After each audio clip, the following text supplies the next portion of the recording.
संताची अशी असणारी जनाबाई एकदा देवाच्या जवळ गेली आणि देवाच्या जवळ गेल्यानंतर परमात्मा म्हणतो, जणे कसं काय चालू आहे? त्यावेळेला जनाबाई सांगते, म्हणे देवा बरं चालू आहे, बरं आहे, पण म्हणे जणे तुझं बरं आहे ग, पण माझ्याविषयी काय म्हणतात लोक? म्हणे देवा तुझ्याविषयी का? अरे लोक काय म्हणतात ते तर सोड, पण म्हणे देवा तसं काही बरं नाही तुझ्याविषयी. म्हणे माझ्याविषयी बरं नाही? म्हणे नाही ना. म्हणे का नाही? कारण काय झाले? म्हणे तुला सांगू खरं देवा, तू स्तुती करून घेण्याच्या लायकीचही नाही. म्हणे काय बोलतो जणे, काय केलं असं मी? म्हणे काय केलं? अरे देवा तुझा एखादा जर गुन्हा राहिला असता तर मी सांगितला असता. म्हणजे किती गुन्हे केले ग, अमाप. आज तुझ्या गुन्ह्याची लिस्ट जर मी सांगायला लागली, सूर्योदयापासून सूर्यास्त होईल, पण तुझे गुन्हे जे आहे ना संपणार नाही. म्हणे काय बोलतोय जणे? म्हणे हा देवा खरं बोलतोय, खरं बोलतोय. म्हणे हा. सांग बरं काय केलं मी? म्हणे देवा खरं सांगू, तू देव म्हणतो ना, लायकीचा नाही देवाच्या. काय बोलतोय जणी? तू देव आहे ना, तू देवाच्या लायकीचा नाही. म्हणे जणी बोलते कशी? बरोबर बोलतोय. सत्य हे कधीही कटू असते. अगं पण झालं काय? काय झालं? धुंद झाला तुझा दरबार, धुंद झाला तुझा दरबार. काय तू देवा? अरे तुला राज्य कारभार चालवता येत नाही म्हणतो देवा. देव हा मी या पृथ्वीचा कारभारी आहे, पण कोण म्हटलं तुला कारभारी आहे? अक्कल तरी आहे का तुला राज्य कारभार चालवायची?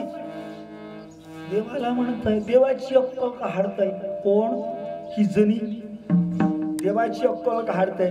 विचार करण्यासारखा प्रश्न निर्माण होतो या ठिकाणी की एक जणी आणि ती देवाची अक्कल काढताय, म्हणजे आता या ठिकाणी त्या जणीचा अधिकार किती? विठ्ठल विठ्ठल विठ्ठल विठ्ठल विठ्ठल.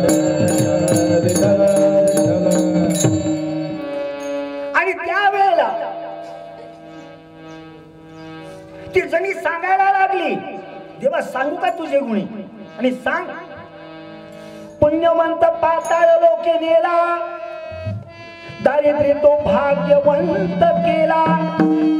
चोरट्याचा बहुमान वाढविला, कीर्तिवानाचा अपमान केला. धुंद झाला तुझा दरबार. जणे मी समजलो नाही. म्हणे आता समजावून देते.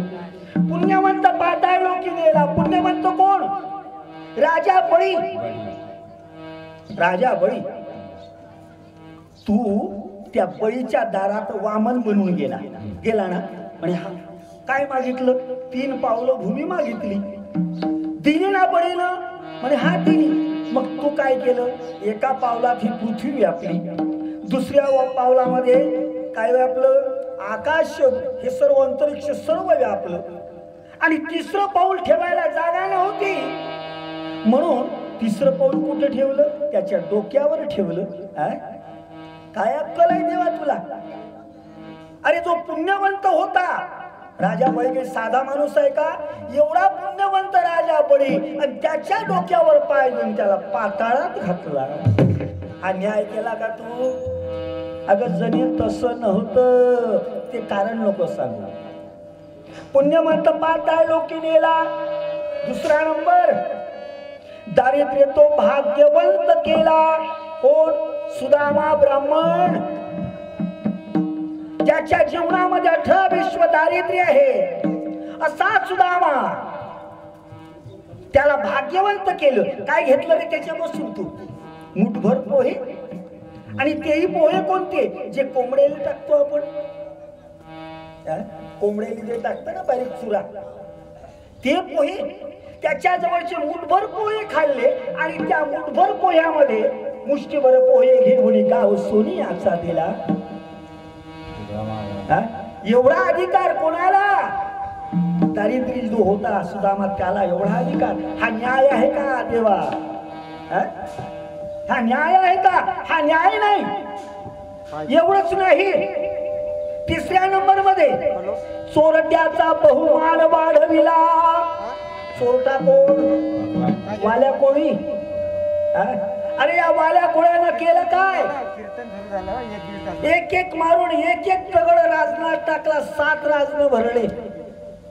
विषय संक्षिप्त स्वरूपात न घेता थोडा आपण धावतो वर्णन करत पुढे चालू. एक एक दगड टाकून टाकून त्यानं 7 राजन भरले. आणि एवढा तो पापी, एवढा पापी असणारा वाल्या कोळी, त्याला अधिकार दिला. कोणता? बोलिला वाल्मिका तैसे जी करीना,